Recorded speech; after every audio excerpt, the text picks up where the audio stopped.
ইউটিউবে আসার পর আর আপনাদেরকে সচেতন রাখার কাজ শুরু করার পরে অজ্ঞাত প্রচুর মানুষের কাছ থেকে হোয়াটসঅ্যাপ, ইমেল, কল আসছে এবং সেটা কাজে লাগার মতো। কাজে লাগার বলতে ডাইরেক্ট আমাদের কাজে লাগবে তা নয়, বা ডাইরেক্ট তাদের কাজে লাগবে যারা ইনফরমেশন দিচ্ছেন তা নয়। অ্যাকচুয়ালি যারা ফেসে গেছেন, যারা সমস্যায় রয়েছেন, তারা তো সমস্যা থেকে বেরিয়ে আসবেনই, বেরিয়ে এসেছেনই। কিন্তু তাদের সেই ঘটনাগুলো সুন্দর করে যদি আপনাদের সামনে রাখা যায় যে এইভাবে সমস্যা আসতে পারে, আর সমাধানের রাস্তা যদি এইভাবে নেন, তাহলে আপনারাও আবার সমস্যায় পড়ে যেতে পারেন।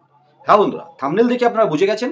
এবং আমরা আজকে ইউপিআই ডিসপিউট বা ইউপিআই চার্জব্যাক বা অন্যান্য যে চার্জব্যাকগুলো আছে সেই নিয়ে আমরা কথা বলবো। সেটা এইপিএস হতে পারে, সেটা আইএমপিএস হতে পারে, আরটিজিএস হতে পারে, নেট ব্যাংকিং হতে পারে, বা ইউপিআই হতে পারে।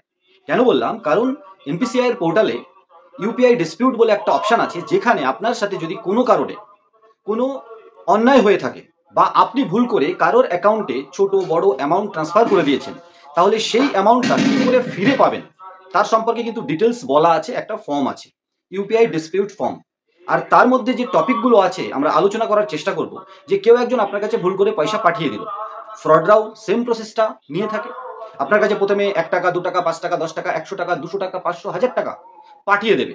তারপরে বলবে ওই টাকাটা আমাদেরকে ফেরত দিন। তো আপনি জানেন না, চেনেন না। আপনি যদি নিজের থেকে রিফান্ড করেন, তাহলে ওই ফ্রডের সাথে আপনার কানেকশন সেট হয়ে গেল। এটাই আরবিআই এনপিসিআই রুলস বলে। আপনার কি করতে হবে? তাকে বলতে হবে আপনি গিয়ে আপনার ব্যাংকে চার্জব্যাক লাগান, বা আপনার ব্যাংকে গিয়ে কমপ্লেন করুন যে পয়সাটা ভুল করে গেছে, রিফান্ড আসুক। তাহলে যার কাছে গেছে তার ব্রাঞ্চ ডাকবে এবং একটা ফর্ম ফিল আপ করে দিলে আপনার টাকাটা ফিরে চলে যাবে। এটা হচ্ছে লিগাল নিয়ম। কিন্তু এখানে কিছু কথা আজকে আমরা বলবো। বন্ধুরা, চার্জব্যাক যদি কোনো ফ্রড আপনার কাছে পাঠায়, তাহলে আবার সে কোনো লিঙ্ক পাঠিয়ে আপনার ইউপিআই অ্যাকাউন্ট থেকে পয়সা কিন্তু নিয়ে নিতে পারে। তাই আপনি কখনো তাদের পাঠানো কোনো লিঙ্ক বা নিজের থেকে রিফান্ড করার চেষ্টা করবেন না। আর আমি এইচডিএফসি ব্যাংক এর ক্ষেত্রে দেখেছি, এইচডিএফসি ব্যাংকের একটা online dispute UPI dispute form বলে একটা ফর্ম আছে, যেখানে এইচডিএফসির কাস্টমাররা তাদের নিজের মোবাইল নাম্বারে ওটিপির ভেরিফিকেশনের মাধ্যমে একটা ফর্মে ঢুকে যায়। সেখানে যাওয়ার পরে অ্যাকাউন্ট হোল্ডারের নাম, ইমেল আইডি, মোবাইল নাম্বার দেখা যায়, মানে কাস্টমার দেখতে পারে এবং সেখানে ডিসপিউট করতে পারে তার ব্যাংক অ্যাকাউন্ট থেকে ফ্রড বা ভুল করে চলে যাওয়া কোনো ট্রানজ্যাকশনের ডেট দিতে হয়, ইউপিআই আইডিটা দিতে হয়, এর নাম্বারটা দিতে হয় এবং নিচে কমেন্টসে লিখতে হয় যে কি অসুবিধা তার সাথে হয়েছে, কি সমস্যা হয়েছে।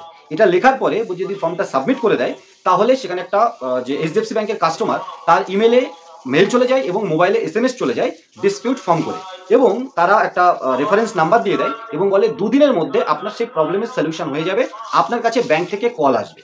এক্ষেত্রে আমাদের যেটা বলা সেটা হচ্ছে, ডিসপিউট করার জন্য যদি ব্যাংক অনলাইন ফর্ম দিতে পারে, তাহলে কারোর ব্যাংক অ্যাকাউন্টে অন্যায়ভাবে বা ভুল করে পয়সা চলে এসেছে বা কোনো ফ্রড পয়সা পাঠিয়েছে, তাহলে সেই যখন চার্জব্যাক লাগবে ডিসপিউট, সেই রিভার্স করার প্রসেসটা কাস্টমারকে কেন দেওয়া হবে না?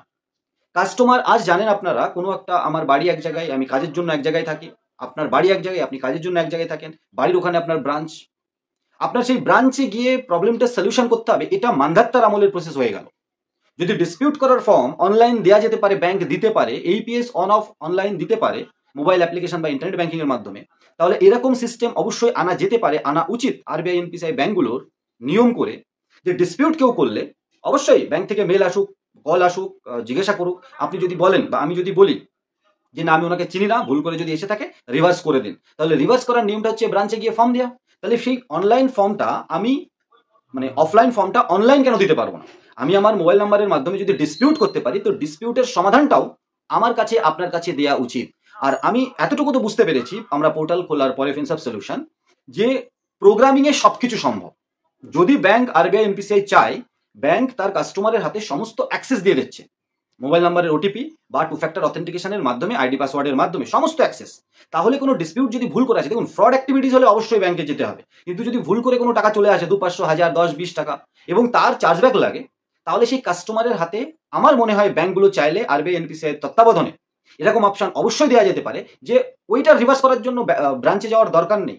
কোনো কাজে সে বাইরে থাকতে পারে, সে চাকরি করতে পারে বাইরে, কাজে যেতে পারে বাইরে, সে কেন ব্রাঞ্চে যেতে হবে? তার হাতে পারমিশন দিয়ে দেওয়া হোক, তার হাতে ইন্টারনেট ব্যাংকিং আছে, মোবাইল ব্যাংকিং আছে, ওই ট্রানজাকশনটা বা ওই ডিসপিউট নাম্বার পুট করলে তার এটা দেখা যাবে যে আমি কনসেন্ট দিলাম, আমার এই মানুষটাকে আমি চিনি না, 1000 টাকা ভুল করে এসেছে, এই 1000 টাকা আমি ফেরত দিয়ে দিলাম। তাহলে কি হবে? ওই চার্জব্যাক লাগার পরে যদি ব্যাংক তার কাস্টমারের মাধ্যমে রিফান্ড করিয়ে দেয়, তাহলে আপনি আর দোষী হলেন না। আর কোনো ফ্রড বা ভুল করে অ্যাকাউন্টে পয়সা এলো, আইএমপিএস হতে পারে, এনইএফটি হতে পারে, ইউপিআই হতে পারে, আর আপনি পয়সাটা নিজের থেকে ফিরিয়ে দিলেন, আপনি কিন্তু তার সাথে জুড়ে যেতে পারেন, তাকে পার্সোনালি চেনেন, এরকম প্রুভ হয়ে গেল।